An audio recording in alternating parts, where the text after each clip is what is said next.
Então, hoje vai ser jogo rápido, tá? Não vou enrolar muito, não vou falar muito, vai ser bem rapidinho. Então, hoje a gente vai falar sobre práticas para uma vida mais saudável. Primeiro, então, a gente tem que começar com a pergunta de que o que é ter saúde, né? Muita gente acredita que só é saudável quem não tem nenhuma doença ou que não toma nenhum remédio, né? Mas ter saúde é muito mais do que isso. Segundo a Organização Mundial da Saúde, saúde é um estado de bem-estar físico, mental e social, e não somente ausência de doença, né? Então, por exemplo, uma pessoa ela pode ter alguma doença controlada por algum remédio e ser saudável, né? Então, ele envolve muito mais do que aspectos físicos. E parece difícil, né, a gente ter esse bem-estar em todos esses aspectos. Mas hoje a gente vai falar de 5 hábitos que vão ajudar a gente a ter uma vida mais saudável, né? Procurar ter uma vida mais saudável. E o primeiro deles é o que vocês já ouviram falar bastante, né, nessas semanas, que é o exercício físico, a prática do exercício físico, quanto ele é benéfico para a nossa saúde. Né? Só para relembrar, então, alguns dos benefícios do exercício físico, ele reduz os riscos de doenças como diabetes, hipertensão e osteoporose, ele aumenta a capacidade aeróbica e resistência muscular, né? Então, força muscular. Só um minutinho, gente, que eu acho que tem alguém entrando. Ok. Ele também aumenta a capacidade de realizar atividades da vida diária, né? Então, nos traz mais independência para fazer as tarefas do dia a dia.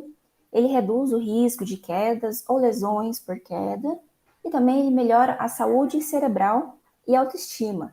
Então, é aquilo, né? É algo físico que também faz bem para o nosso estado mental. E vocês ouviram falar, né? Façam pelo menos 30 minutos por dia, 150, né, minutos semanais. Mas se não puder fazer, o importante é fazer o mínimo que vocês conseguirem, né? Movimentar, estar em movimento. Então, procurar se movimentar mais. Se não puder fazer 150 minutos, façam o que vocês conseguirem.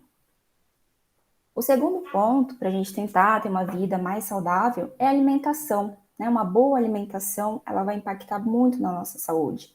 Se a gente pegar, por exemplo, o nosso prato, né, de uma refeição, o que seria um prato ideal, né? 50% desse prato, metade dele, teria que ser composto por vegetais. Então, uma variedade de vegetais, sejam eles crus ou cozidos, e aí depois 25% por carboidratos, que é o arroz, a batata, milho, mandioca. Preferir os carboidratos integrais, né? E 25% por proteínas, proteínas boas, né? Podem ser as proteínas de origem animal, o frango, a carne vermelha, ovo, peixe, ou também as proteínas de origem vegetal, né? A soja, por exemplo, o feijão. E então a gente também não pode se esquecer das frutas, que é nas frutas que estão as vitaminas, as fibras, a água também, né, que é importante.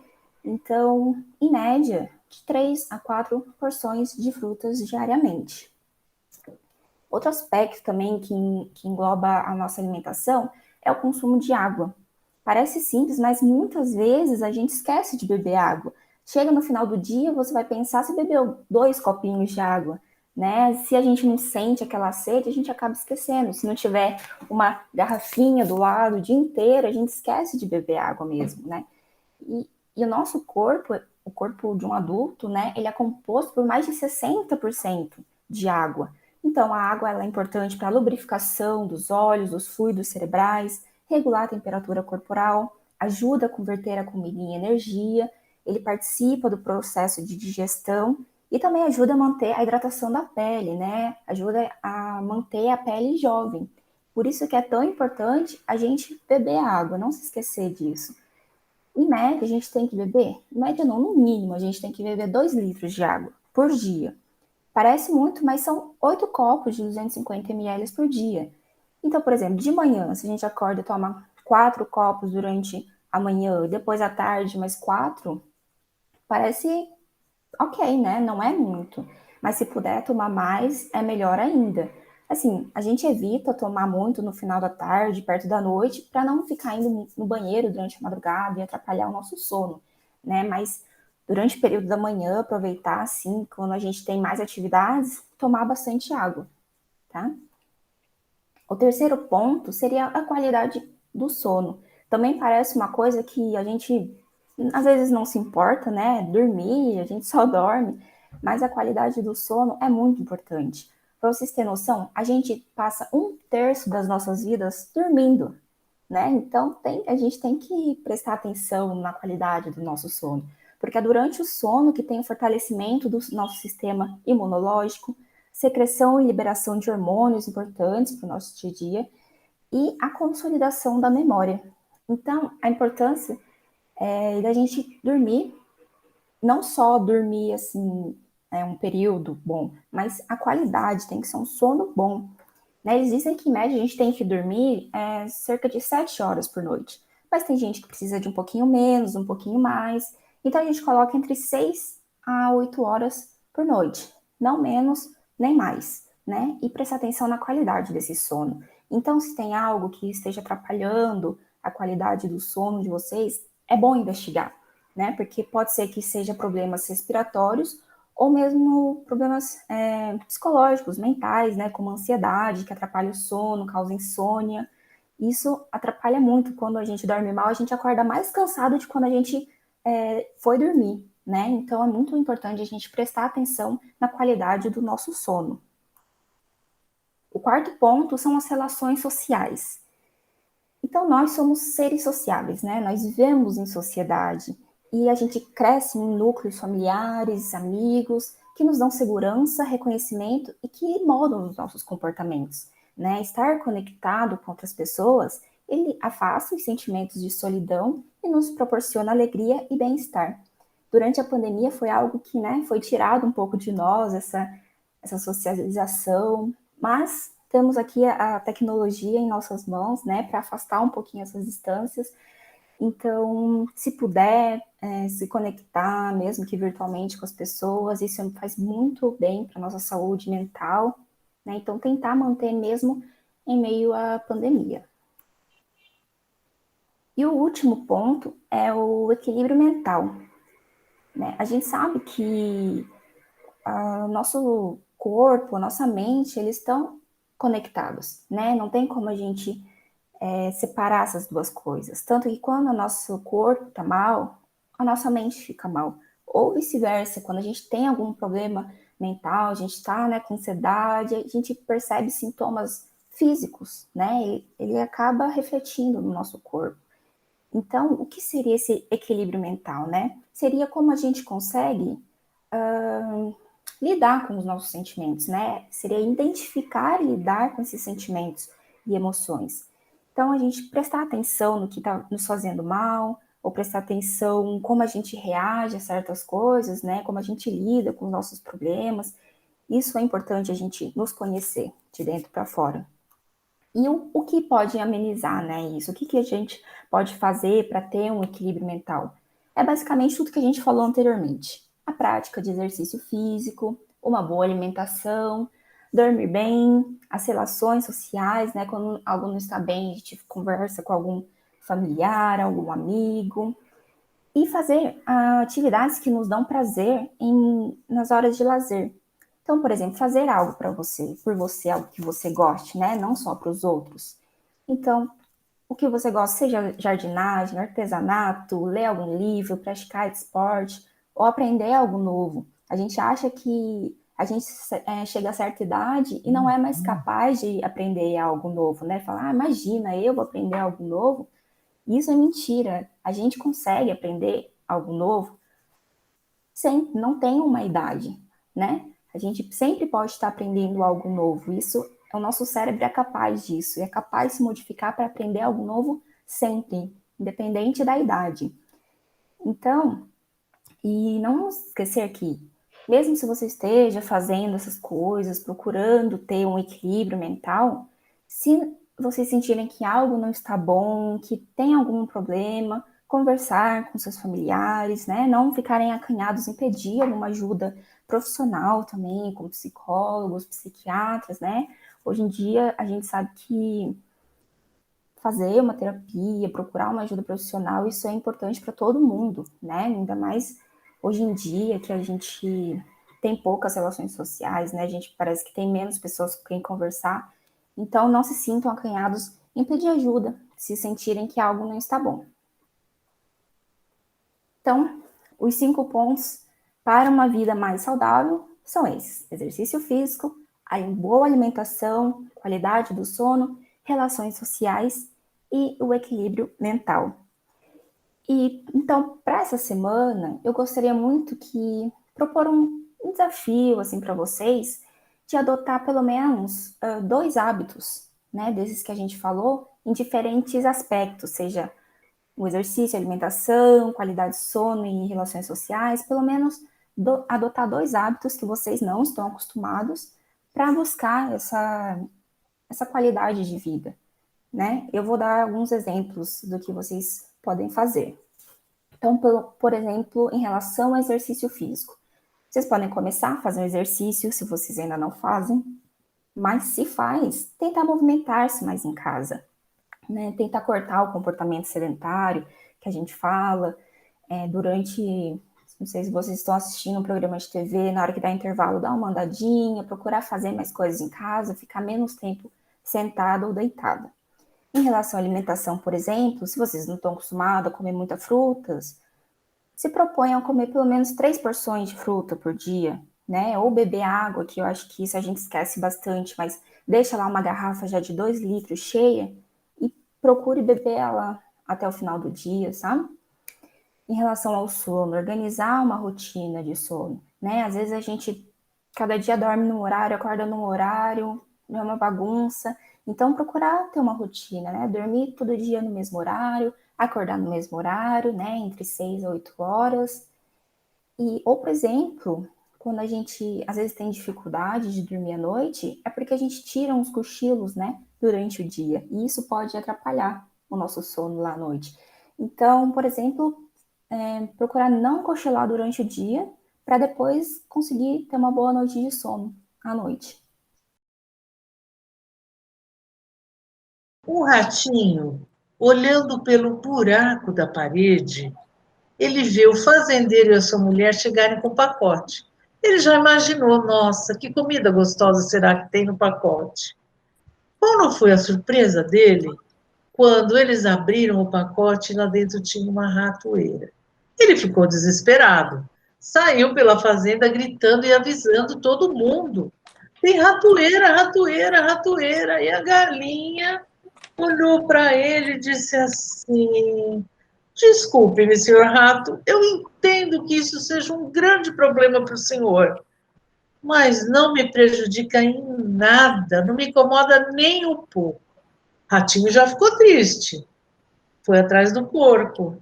Seu porco, tem ratoeira na fazenda, ratoeira. O porco falou para ele assim: ah, senhor Ratinho, eu sinto muito, mas olha, eu vou te prometer uma coisa. Essa noite eu vou incluir o seu nome nas minhas orações. E o ratinho falou: não é possível, ninguém vai me dar atenção. Foi para a vaca.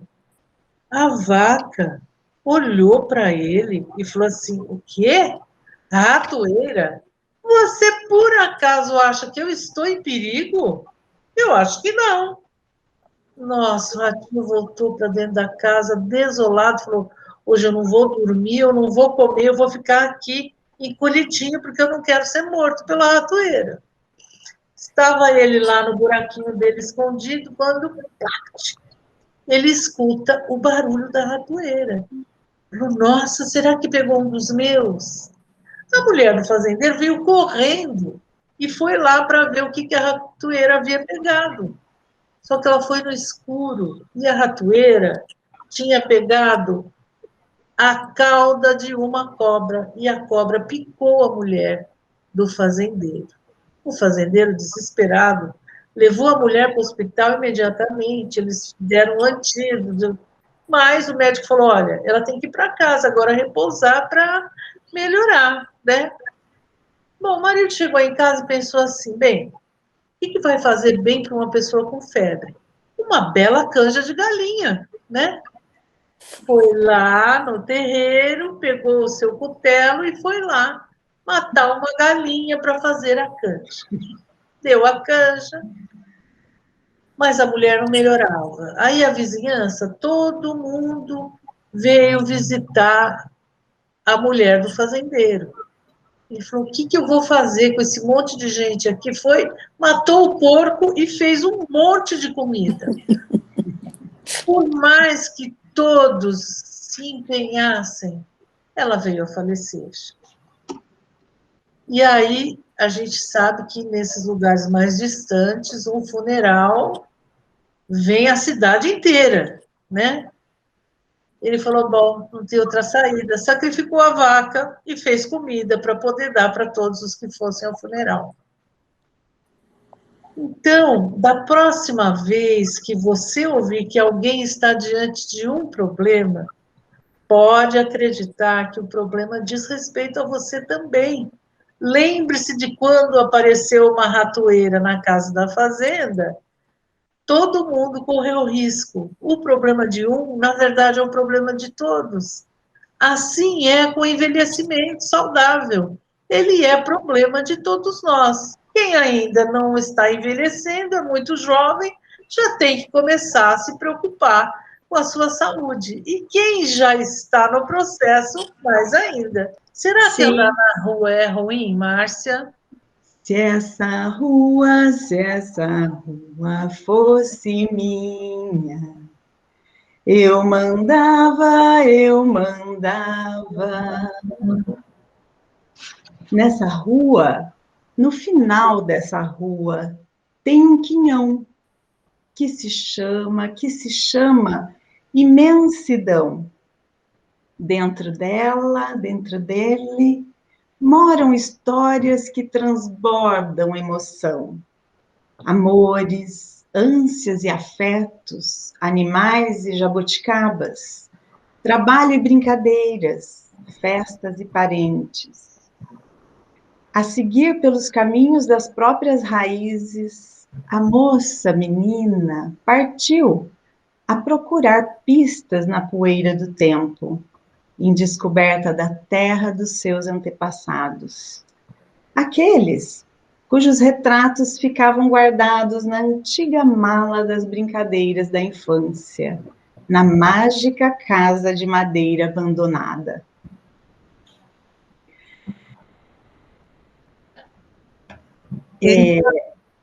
Eu queria perguntar, aproveitar toda essa fantasia que nos veio à mente agora, né? A gente já viajou nesse pedacinho que a Márcia falou para a gente, e eu acho isso, né? Quer dizer, a beleza das histórias, ela fica na responsabilidade de quem as conta, não é mesmo, Márcia? Quanto você diria que contar histórias contribui para as nossas memórias? Nossa, imensamente, né? Acho que contar histórias, né, para os netos, para os filhos, para algum vizinho, enfim, para quem a gente puder, sempre vai colaborar, né, imensamente, não somente para recuperação de memórias e de histórias de vida ou histórias que pôde, né, ouvir ao longo da vida, mas vai contribuir para a formação mesmo humana, né, da pessoa e sobretudo, para a formação de um amor, de um afeto pela leitura, inclusive, né, da literatura, amplia os conhecimentos, né, enfim, contribui imensamente. Ler, na verdade, para alguém, né, ler ou contar uma história é um grande ato, assim, de amor, né, compartilhar, conversar sobre personagens, lugares dos livros, né, com a própria família, é muito significante, é muito bom, né? Isso pode estimular mesmo o desejo, né, de ler, de se transformar realmente num grande leitor, e ir ao encontro, né, à descoberta dessa riqueza, enfim. Então, estimular os netos, né, os filhos a lerem, dar livros de presente, é claro, receber também é muito bom, né, mas na medida do possível, presentear livros, né, e isso, há um tempo, era inclusive um sinal de riqueza, né, cultural mesmo, da família, né, você pensar, enfim, quantos livros existem na sua casa, né, ou existiram na sua casa até uma certa idade da sua vida, o que isso pode ter contribuído, né, para te tornar, assim, um leitor interessado, né, em leitura e literatura, né. Os livros, eles, enfim, curam doenças da alma, né, eu acho que tem uma possibilidade imensa, né, de lidar com questões internas, né, da gente, das pessoas, né, e, enfim, inclusive no Brasil, há clubes de leitura que têm desenvolvido a chamada biblioterapia, né, entendendo que a mediação da leitura como uma ação de acolhimento entre o texto que dialoga com as memórias afetivas e as ideias, né, que abraçam, inclusive, esse leitor, essa leitora. Então, esse tipo de ação, né, que tem sido desenvolvida até para a gente ter a dimensão do quanto o livro realmente pode não só ajudar na memória, né, enfim, mas trazer ganhos imensuráveis para a vida da gente, né, então, de momentos de descontração, né, compartilhar essas histórias, né, e estimular também a capacidade narrativa, né, que a gente pode desenvolver, né, então, acho que o livro imensamente, o livro, a literatura, a leitura, contribui imensamente, né, para desenvolver, né, realmente a memória e uma boa condição, assim, ativa, né, uma condição de ativar, né, a memória e lembranças, enfim. Quem não gosta de ouvir histórias, né? Não é uma delícia ouvir histórias, né, Maria do Carmo? Eu acho, inclusive, que você podia contar a sua história com a dança para nós, né? Porque o que você descobriu com a dança? Então, Irene, eu cresci com uma influência espanhola. E só consegui realizar meu sonho de dançar flamenco agora, adulta, e já pertencendo à turma sênior, que é da minha escola. Com a dança flamenca, eu fui me transformando para um mundo onde todo mundo é bonito, porque a beleza da dança está em tudo, no glorioso e no feio. Porque o flamenco celebra a vida. Eu, com o flamenco, eu adquiri mais disposição, mais equilíbrio, coordenação motora. Elevou minha autoestima e ajudou na minha socialização. Melhorou minha postura. Eu mandei embora a minha timidez. E juntando tudo isso, me tornei uma pessoa alegre e feliz. Olha, coisa boa.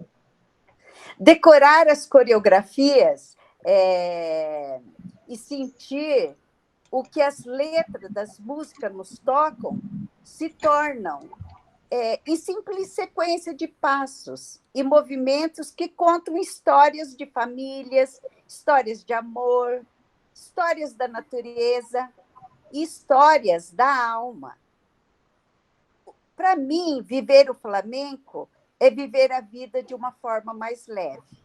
Eu me tornei uma pessoa mais leve, mais confiante em mim. Para a gente encerrar, eu vou pedir para a Márcia contar para a gente o que é que a Cora Coralina nos reservou. Ai, poesia e afeto, né, que pode compor a nossa história de vida. a história dela mesmo, né, que desde menina foi uma escritora e só reconhecida mais tarde, né, aos 70 anos de idade, ela foi reconhecida pelo grande público, deixou de ser uma doceira que escrevia poemas para ser considerada uma importante voz literária, de uma poesia marcada pela grandiosidade das coisas simples. Vou ler para vocês. Ofertas de Aninha aos moços. Eu sou aquela mulher a quem o tempo muito ensinou. Ensinou a amar a vida, não desistir da luta, recomeçar na derrota, renunciar a palavras e pensamentos negativos, acreditar nos valores humanos, ser otimista. Creio numa força imanente que vai ligando a família humana numa corrente luminosa de fraternidade universal. Creio na solidariedade humana, creio na superação dos erros e angústias do presente. Acredito nos moços, exalto sua confiança, generosidade e idealismo. Creio nos milagres da ciência e na descoberta de uma profilaxia futura dos erros e violências do presente. Aprendi que mais vale lutar do que recolher dinheiro fácil. Antes acreditar do que duvidar.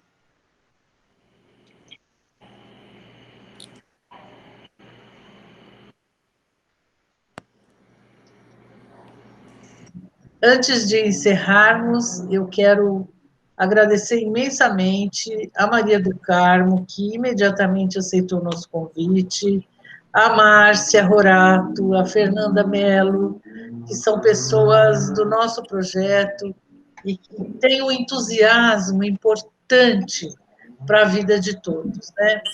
E também eu quero pedir aos ou aqueles que forem nos ouvir, porque esse nosso programa será transmitido pela Rádio UEL, aqueles que nos assistirem pelo Facebook, que eles nos mandem sugestões sobre quais assuntos eles gostariam que nós tratássemos no UNAT em rede. Você, inclusive, Maria do Carmo, se tiver sugestões, nós vamos gostar muito de te ouvir, né? Então, a gente encerra aqui. Eu vou cobrar de vocês as histórias e os desenhos, e vou fazer também, tá? Depois vou mostrar. Pode contar comigo, Irene. Opa, aí, beleza. Eu vou pedir para o Ivo. Ivo, fala para gente qual foi a primeira coisa que chamou a sua atenção quando você começou na EJA. Eu tenho uma trajetória, né, na educação de jovens e adultos, muito bem lembrado aí pela professora Maria Irene, né, que é a EJA. E nesse processo, o que mais me chamou a atenção em sala de aula é a diversidade de estudantes, a diversidade de perfis dos estudantes, a diversidade dos sujeitos que estão nas salas de aula. Porque numa mesma sala de aula, a gente vai encontrar jovens, vamos encontrar adultos, vamos encontrar idosos, com diferentes trajetórias de vida, além das diferentes idades, diferentes trajetórias de vidas, diferentes formas de apropriação de saberes, né? Mas com uma identificação comum, digamos assim, uma marca identitária, que é a questão do pertencimento social. A maioria de nossos estudantes, ao longo de todo o tempo que eu atuo na EJA, e a gente percebe isso, são pertencentes à classe trabalhadora, né? Então, a camada social da classe trabalhadora, camada popular. Não, enquanto eu ia falando, assim, desse carinho que os idosos têm com a escola, eu tenho um relato muito interessante, né, um relato de uma professora de EJA, enfim, que ela me dizia, me contava a história de uma senhora que ela era professora E essa senhora, enfim, ela ia ter metade do ano bem com as atividades, desenvolvia todas as atividades, ela nunca faltava, ela sempre estava, assim, poderia chover, acontecer o que fosse, ela estava ali. E o que acontecia? Como ela trabalhava com o processo de alfabetização, chegava um período que essa senhora ela estacionava, ela não avançava mais na escrita, na leitura, enfim. O que acontecia? Ela acabava ficando retida ali, né? Porque ela não avançava, não conseguia desenvolver as tarefas. Então, assim, depois de um tempo que ela começou a observar e prestar atenção nesse processo, o que ela descobriu? Que essa senhora, chegava um período, ela deixava de fazer as atividades porque ela não queria avançar de série. Porque avançar de série significava o quê? Significava deixar de ser aluna daquela professora, porque ela gostava tanto da professora, da conversa, dessa relação com a professora, que ela já ela construiu uma estratégia que chegava a um ponto que ela não desenvolvia mais as atividades, porque ela queria ficar naquela sala. Então, agora a gente vai ouvir a dona Ana, tá bom?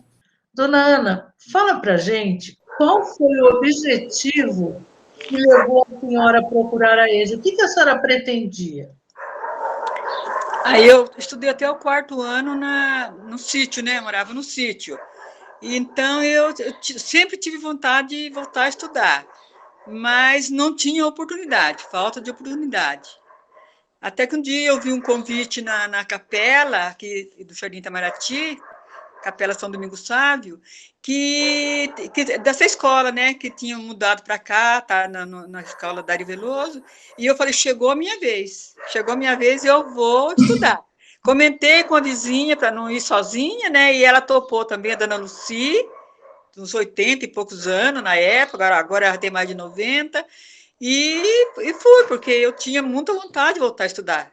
E consegui terminar até a 5ª série, né, o supletivo, e o ensino médio, e estou aqui, só não fui para a faculdade por falta novamente, de oportunidade. Seu Flávio, deixa eu perguntar para o senhor, o que significou a EJA na sua vida? Bom, a EJA mudou muito a minha vida, né? Eu tinha os filhos que estavam indo para a faculdade e os netos também já estavam estudando mais. Eu tinha estudado pouco na minha vida, eu estudei mais profissionalmente, né? E os meus conhecimentos eram poucos. Eu comecei a notar que eu não tinha meios de conversar com meu filho, não tinha meio de conversar com os netos, que eu não tinha base para conversar com eles. Eles conversavam comigo por ser pessoas legais, mas eu não tinha assunto para conversar.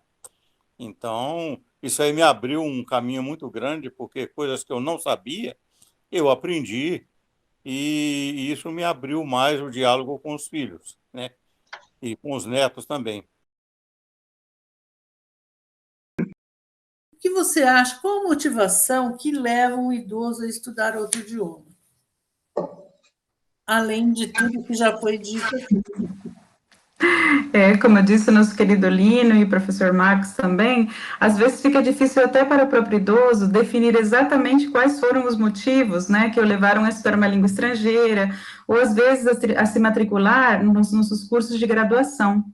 Então, particularmente como professora do curso de Letras Espanhol, nós temos recebido vários portadores de diploma de curso superior nas nossas aulas.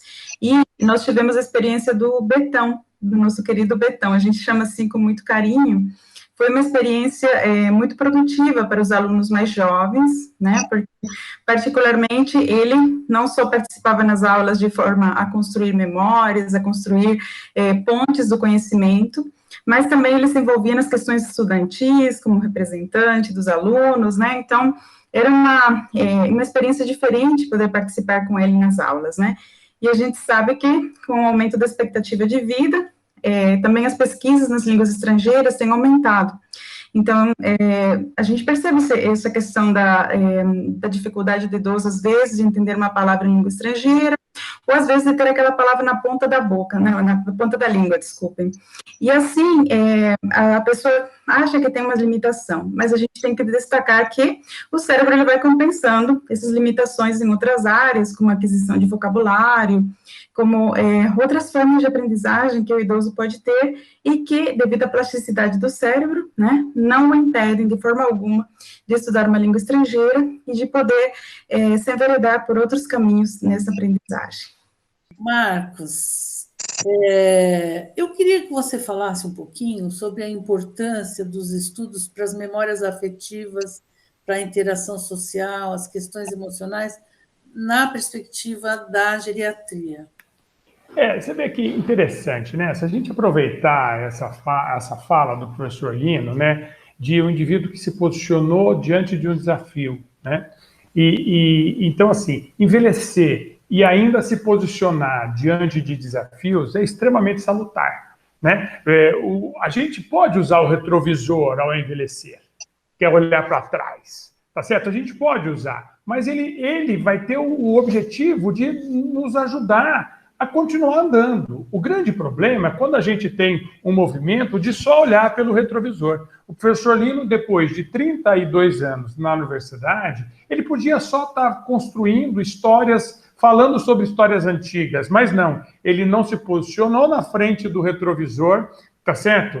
Para parar de construir. Ele está construindo. E você veja que é interessante, o envelhecimento ele traz como possibilidade para a gente uma construção de alguma coisa que não necessariamente tenha esse retorno estruturado. Quando a gente começou a nossa carreira profissional, cada um de nós aqui tinha um objetivo, seja a vida acadêmica, seja a questão financeira, seja a construção de alguma coisa. Quer dizer, no envelhecimento, a gente está livre com a meta a ser atingida. E é uma meta a ser atingida que passa muito pelo sensitivo. Você veja que quando ele coloca as metas dele, você vê que tem uma mistura de afeto, de desejo, de prazer, e que ele nem consegue bem definir por que o italiano é interessante. Então, você veja que isso é muito rico. Então, eu acho, Marilene, só para não fugir da sua pergunta, eu acho que essa postura de querer continuar assumindo desafios, tá certo? E desafios que vão me trazer como prêmio coisas não muito concretas, isso é clássico do processo de envelhecimento. Quer dizer, quem souber entrar nessa coisa nova, tá certo? Assumindo novos desafios, né? Você veja, é o leão que, diante de um fracasso, ele assume esse desafio do aprendizado. Isso é muito bom para este envelhecimento, porque quando a gente estuda o envelhecimento do ponto de vista biológico ou do psicoafetivo, a gente vai perceber claramente dois movimentos. O biológico, sempre com perdas, tá certo? Talvez por isso que o leão não conseguiu, talvez, ser tão fisicamente capaz de subir a montanha, tá bem? Mas o psicoafetivo, sempre com ganhos, desde que você esteja na postura correta, na atitude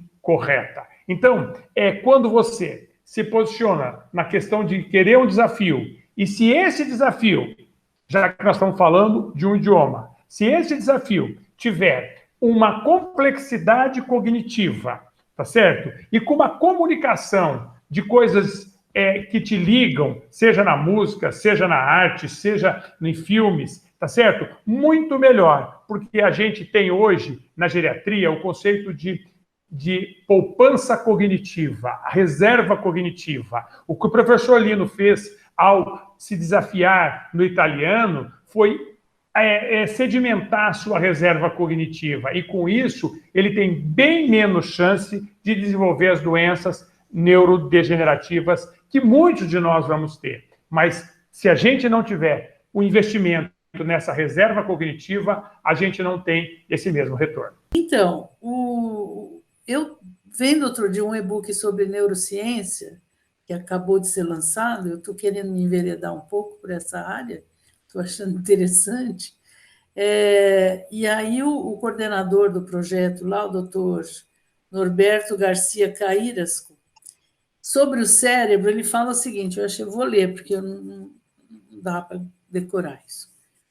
Considerando que estudamos o cérebro, usando o cérebro, há gatilhos importantes para estimulá-los, entre eles a criatividade e o aprendizado, atuando nos melhores laboratórios que são nosso organismo, nosso cotidiano e nossas experiências pessoais. Então, Marcos, eu queria que você, doutor Márcio Cabreira, geriatra, né, que cuida tanto de tantas pessoas, que você falasse para a gente dos aprendizados em geral. Você, de uma certa forma, tocou no assunto, mas eu queria que você falasse dos diversos aprendizados nas áreas da vida do idoso. Então, uma coisa importante, até que a professora Arelise já colocou, né, a neuroplasticidade, né? A gente achava que o neurônio ele era alguma coisa que a gente não mudava mais, né? Mas a gente reconhece que a neuroplasticidade ela pode estar mudando. Então, todo aprendizado, toda vez que ele se propõe a fazer, ele pode ter uma resposta. Ele pode ter uma resposta. O importante é a gente entender que ele não vai usar o mesmo caminho do aprendizado tradicional e também não vai atingir os mesmos resultados que o aprendizado tradicional. Você veja essa história dessa aluna que estudou italiano, quer dizer, o aprendizado gerou uma descoberta e uma mudança que transcendeu a cultura, tá certo? Que mudou o comportamento. Numa outra idade, se ela tivesse estudado italiano aos 20 anos, ela teria um outro percurso e chegaria num outro lugar. Tá certo? Então, eu acho que é importante os aprendizados, eles entenderem que nós estamos... ter um aprendizado na velhice, ele traz um percurso diferente e traz uma chegada, um destino diferente. Tá certo? E a gente não pode ficar dizendo... Quer dizer, nós temos que desconstruir essa história do que é melhor, do que é pior. Não, ela é diferente. Ele é diferente e ele traz possibilidades. Então, eu acho... que o aprendizado de uma língua, ele mostra que é possível, e é possível muito mais, aprender outras coisas. Eu tenho a impressão que o aprendizado da língua, ele também traz uma coisa lúdica, uma coisa aplicável, que a linguagem é uma coisa extremamente aplicável, uma coisa em que você consegue fazer conexões, né? Então, isso que é a grande vantagem, né? Então, eu acho que esse é o convite e esse é o desafio que a gente coloca para uma geração que envelhece, né? Que use também essas possibilidades como forma de ter o melhor envelhecimento possível. Certa vez, um cão de caça, depois de obrigar a lebre a sair da sua toca, e após uma longa perseguição, ele parou a caçada de repente. Um pastor de cabras, vendo-o parar, ridicularizou, dizendo assim: aquele pequeno animal é muito melhor corredor do que você. O cão de caça, do alto da sua importância de cão de caça, olhou para ele e falou assim: é uma pena, você não consegue ver a diferença que existe entre nós. Eu estava correndo apenas para garantir o meu jantar, mas a lebre estava correndo para salvar a sua vida. Eu queria pedir para a Sueli que ela falasse da importância da motivação. Todo mundo tem motivação. Como que é isso, Sueli? Explica para a gente. Então, motivação, como você falou, é uma coisa que todo mundo entende, né? Se alguém não consegue realizar algo, está desmotivado. Então, ele precisa se motivar. É preciso que alguém dê motivação. Todo mundo sabe e acha que ela é importante. Existe uma linha de pesquisa, né, dentro da psicologia educacional que trabalha com isso, pesquisa, investiga, e eu estou nessa brincadeira já faz 20 e tantos anos, pesquisando, escrevendo. Tem um companheiro que é um exemplo de motivação, não sei se vocês conhecem, o professor José Luiz de Bizunec. Ele tem 16 anos de trabalho como sênior no nosso programa de pós-graduação, né? Ele fala que a cachaçinha dele, ele é um dos mais produtivos, escreve, orienta, faz pesquisa, participa de eventos, dá palestra, é um exemplo para todos, né? Inclusive, o meu retorno, acho que também se deve a esse exemplo dele.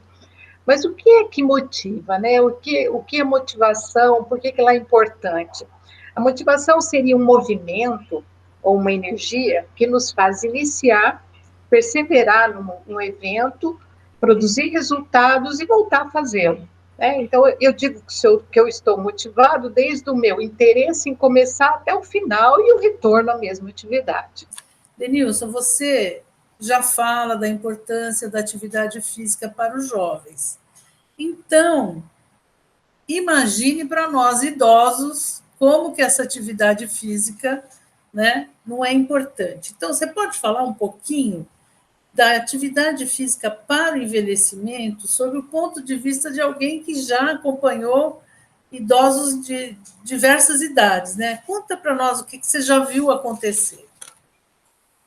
Bom, a atividade física ela é muito importante para a nossa saúde física e mental, isso já está comprovado, as evidências científicas mostram a importância da atividade física. E no processo de envelhecimento, ela se torna mais importante ainda, porque nós entramos num período de transformações corporais. E essas transformações, elas perpassam por reduções na nossa capacidade física, na força muscular, na nossa agilidade, na nossa capacidade cardiorrespiratória. Mas é importante destacar que, embora haja essas alterações, é possível envelhecer com uma boa qualidade de vida e também articulado, fazendo todas as nossas tarefas do cotidiano e as atividades que nos permitem ter autonomia também, né? Ter independência e ter autonomia. Então, o movimento ele é muito importante e ele transforma. Eu tenho experiência de mais de 20 anos com trabalho com idosos, tanto na atividade física voltada à saúde, quanto no esporte, e eu já vi muitas transformações de pessoas, porque essas pessoas, muitas vezes, elas vão para um programa de exercício, porque alguém recomendou, porque o médico disse que precisaria fazer, mas não tendo convicção de que aquela atividade ela vai ser uma atividade prazerosa, uma atividade, enfim, que vai lhe despertar novas possibilidades. E a gente observa muitos casos em que as pessoas realmente se transformam mediante a prática. Por quê? Porque o exercício ele desafia as pessoas, desde que esses desafios eles sejam adequados e planejados, né? Como a Sueli colocou, que desafios muito altos, muitas vezes ele vai desafiar a tal ponto de que muitas vezes eu não tenho, por exemplo, habilidades para vencer esses desafios. Então, os desafios eles precisam também ser adequados. Pois então, eu fui durante o tempo todo, durante a minha fase juvenil, até como aluno na Universidade de Londrina, eu carpia café. Eu era um trabalhador da zona rural. Então, eu sempre tive uma disposição muito grande para trabalhar na enxada, peneira, rastelo, tulha, carregar sacarias de café. E eu era estudante de biologia. Nas férias de julho, eu ia para o sítio e ia colher café. Olha só. E não bastasse isso, eu jogava futebol também, porque nós tínhamos um campo de futebol num pasto lá no sítio que nós morávamos, e era o local também de jogar bola aos domingos. Bom, depois a vida muda e aí você se torna urbano, né? E por último agora, aqui em casa todo mundo corre. A Inês, minha mulher, tem 66 anos, já fez 5 São Silvestre, meu filho é Ironman. O outro corre também, faz ciclismo. E aí eu não tinha o que conversar na mesa durante a refeição. Legal. Eles ficavam falando em pace, em isso, em aquilo, né? A minha esposa cantando coral com a Ademir, né, Inês. E então eu falei, eu vou ter que entrar nessa conversa e eu vou correr também. Isso. E a minha filha me inscreveu na São Silvestre. Eu vi lá. E eu fui. E fiz, né? Já fiz 3 São Silvestre. Mas a gente corre mais que isso. A São Silvestre são 15 km, né? A gente às vezes corre 20, corre mais que isso.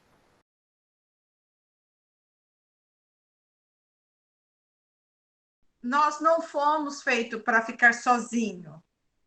Eu amo a minha solidão, mas eu preciso, sabe? Eu necessito de ter o próximo, de sentar, de conversar. Eu gosto muito do Ashley Montagu. Esse autor, ele tem um livro que se chama Tocar, o significado humano da pele. É muito bonito. E ele diz assim, que na nossa sociedade, os idosos, eles são considerados biodegradáveis e supérfluos, mas representam uma elite biológica que, dotada de uma resistente sabedoria, tem muito a oferecer ao mundo. Essa sua fala engloba assim, muita coisa, né? E aí, assim, a coisa das relações interpessoais na contemporaneidade. No começo, né, você falou que a pessoa idosa, aí o filho, a filha arruma lá um cantinho para o pai ficar lá naquele quarto, né? Então, isso aí, e a pessoa fica lá, e só fica lá, e não tem uma assistência de afeto, direito, como deveria ser. Então, isso, na verdade, eu vejo assim, que essa pessoa, ela faz esse ato de acolher esse pai, essa mãe, por prazer dela. Então, eu estou fazendo uma coisa que eu estou bem, todo mundo vai falar que eu estou acolhendo meu pai, minha mãe. Então, ela não vê, e aí eu vi até essa palavra, hedonismo, isso, a coisa que é a busca pelo prazer. Então, eu estou aqui, meu pai está na minha casa, chega alguém, ela atende a pessoa e mostra que o pai está lá, né? Aí, e aí a cobrança muito, e a outra coisa que você falou também, que foi lá junto com as pessoas, que você cresceu muito participando desse projeto, e as pessoas idosas cresceram, porque, na verdade, elas não tinham, não é ter, é ser. Elas provaram que elas são alguma coisa. E isso é muito, assim, quando você consegue ser de verdade, né? Que é muito melhor do que ter. Às vezes você tem, mas você não é nada, né? E aí eu vi uma frase que eu não sei, que eu sempre penso nela, eu acho muito interessante. Eu perdi o paraíso, eu acho que é uma dessas músicas, eu não sei. Eu perdi o paraíso, mas ganhei a inteligência. Isso aí tem muita história, né? Quando a gente pensa em fatores relacionados à saúde, a gente pensa em coisas biológicas, né? A gente fala do cigarro, do sal, do açúcar, do peso, da pressão, mas muitos estudos atualmente têm mostrado que coisas não biológicas, coisas do comportamento, virtudes que a gente pode ter, influenciam a nossa saúde, influenciam o nosso envelhecimento. Olha que coisa interessante. Muitos estudos estão mostrando, por exemplo, que as pessoas otimistas vivem melhor, que as pessoas com maior gratidão vivem melhor, as pessoas que têm capacidade de perdoar ou perdão vivem melhor. A mesma coisa, as pessoas que têm empatia, que têm compaixão. Olha que coisa, gente. Quando a gente desenvolve essas virtudes, nós estamos também contribuindo. Lógico que nós vamos estar vivendo melhor. As pessoas que têm essas virtudes vivem melhor, mas a gente vive também com a saúde melhor a partir dessas virtudes que a gente podia desenvolver. É muito comum a gente ver estudos na ciência que mostram essa correlação. E uma coisa interessante, você veja que o abraço, abraçar alguém aumenta, por exemplo, um hormônio importante para a saúde, que é a ocitocina. Então você veja que nós temos grandes oportunidades no nosso dia a dia para a gente conseguir uma saúde melhor, né? E a gente pode ainda fazer bem ao outro. Então, vamos lá. Otimismo, perdão, gratidão, compaixão, empatia e o abraço fazem bem à saúde.